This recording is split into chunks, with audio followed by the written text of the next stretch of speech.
With a sly chuckle, Max Evans shares his experience as a storyteller on and off the big screen. Max Evans, thank you for being here on Colores. I'm glad to be anywhere. As an author, you've inspired a few films. What makes a good story? Well, sort of the truth, and embellish it a little to make the reader captivated and fascinated.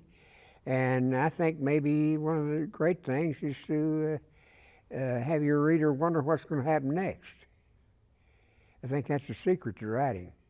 Where is the heart of a good story? Is it the plot, the characters, the setting? Well, a plot is a necessary thing, I suppose, but it's the characters. You like them or hate them.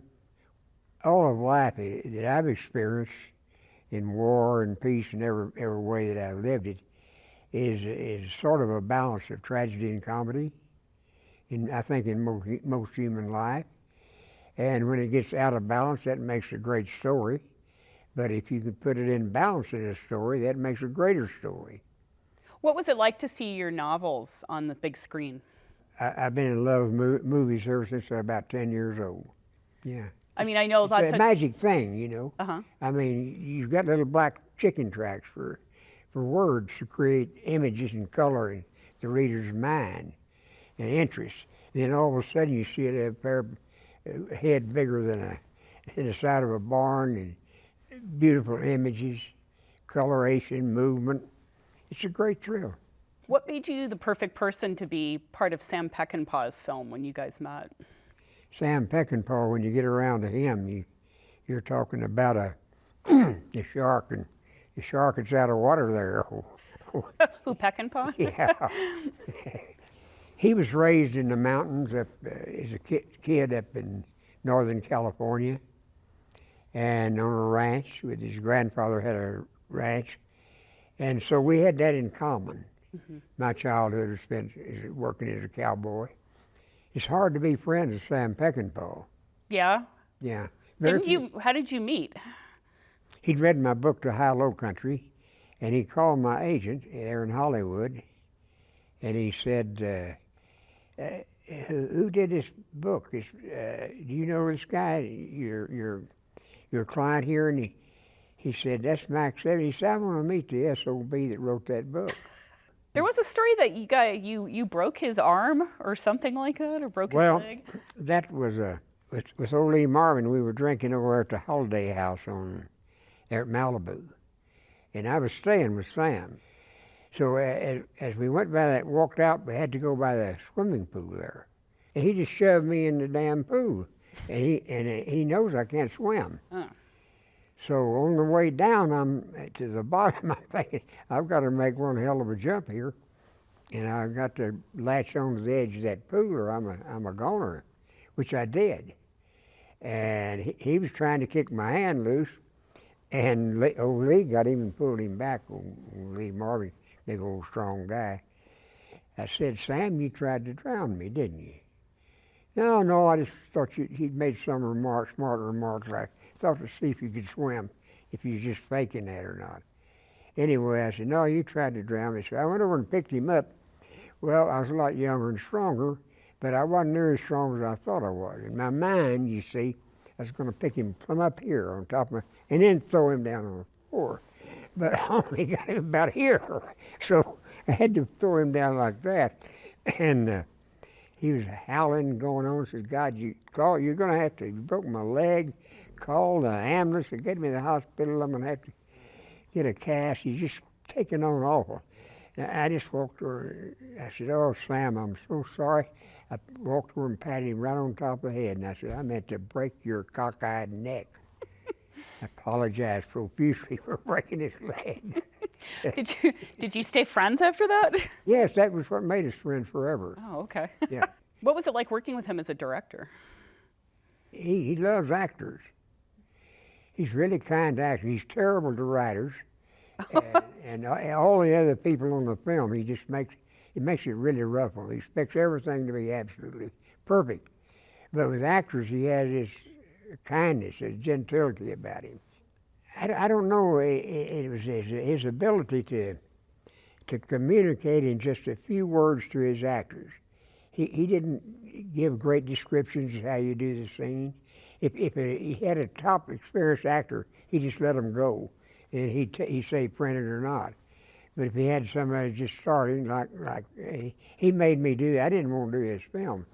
I don't want to be there and write a book about it. But he just conned me into acting. Oh, you were in the Ballad of Cable Hogue. Yeah, and that's when I got to really experience how he handled actors.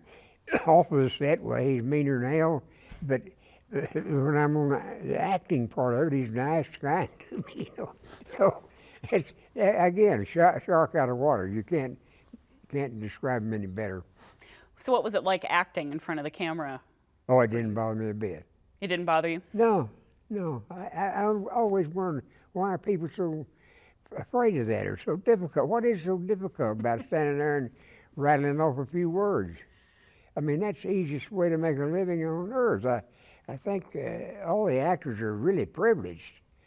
It's going to make a living just standing there blabbering a few lines. It's nothing like chopping wood or breaking horses, you know. When you started working a lot in film in Hollywood, I mean, that's very different than sitting alone, writing. What was that like? Oh, I just thought it was a lot of fun. Yeah, another grand adventure, you know. It's just another adventure in life, that's all. What was your favorite experience seeing your stories brought to the screen?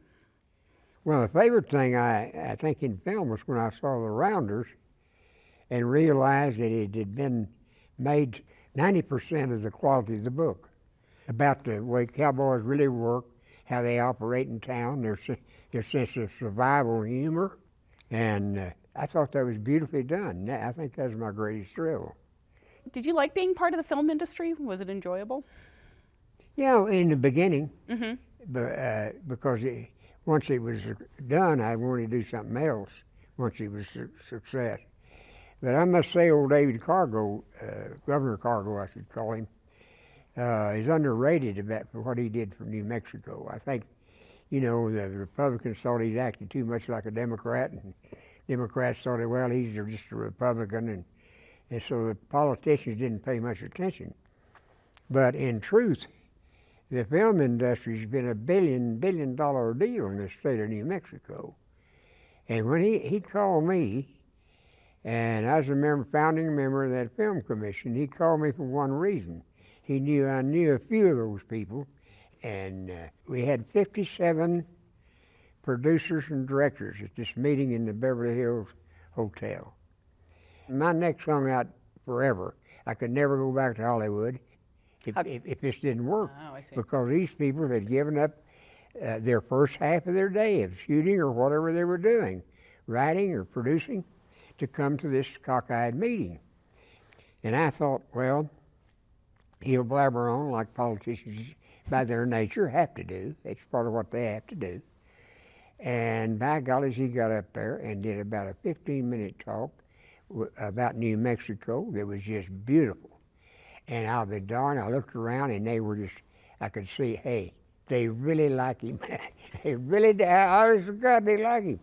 And they did. And we brought back 4 pictures, one right away. Good guys and bad guys up at Shot and Trauma. And by Burt Kennedy, starring Robert Mitchum and a bunch of people. And it just went from there. But it was a freak thing. It really was a wonderful freak thing. We just lucked out. And a lot of people, everybody in New Mexico, one way or the other, has gained from that meeting in that 15 minutes of old Cargo conning the Connors. So you kept your reputation in Hollywood. Yeah, yeah. It was held together. And in fact, it helped me really. Yeah. Since it was a success, everybody loves success. That's just human nature.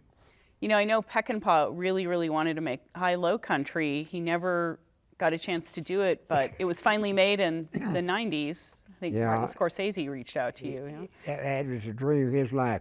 He optioned that thing. We lived off the options. For years, I guess I must have written 10 books open options on high-low country. When they finally made High Low Country, what did you think of the movie? It was astounding to me they hired a British. Yeah, Stephen Frears. Yeah, but Stephen Frears, truly great director. Internationally, he's really known. I was a little worried about him making a Western, and then I thought, okay, this is a real Western. This is not a shoot-'em-up Western.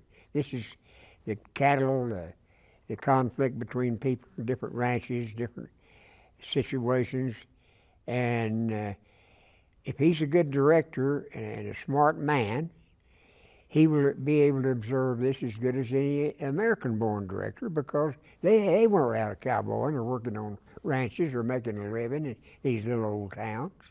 They weren't either. So there you are. And he took the time and studied everybody and his cast. He was really made a really legitimately honest picture out of the high-low country. I was thrilled to death with it. What would you like people to take away from your stories? That they had a hell of a good time.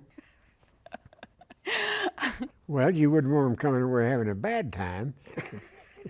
Simple as can be. But you have some tragic elements in your stories. Yes. Well, isn't life that way? I mean, I think we go around hiding how we are and what we really do and what's happened to us every single day, maybe every single hour of our life. So if it's revealed in the printing page and then up on the screen, there it is. There it is. You can relive it however you wish. But everybody's affected differently by a story. Every reader. I am. You know, my favorite author of all time is old Balzac, that old French writer, and I can't tell you what pulls me into his work.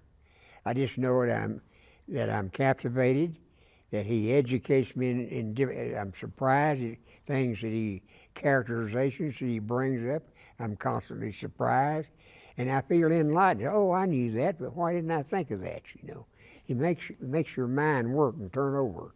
Mm-hmm. And I think that's, if you can make people feel that way, laugh and cry. I don't mean just down and blubber, but cry inside and laugh inside, that you've done your job. And I think I have in a few of my works. I would agree with that. Well, Max Evans, thank you very much for coming and talking with us. I really enjoyed it.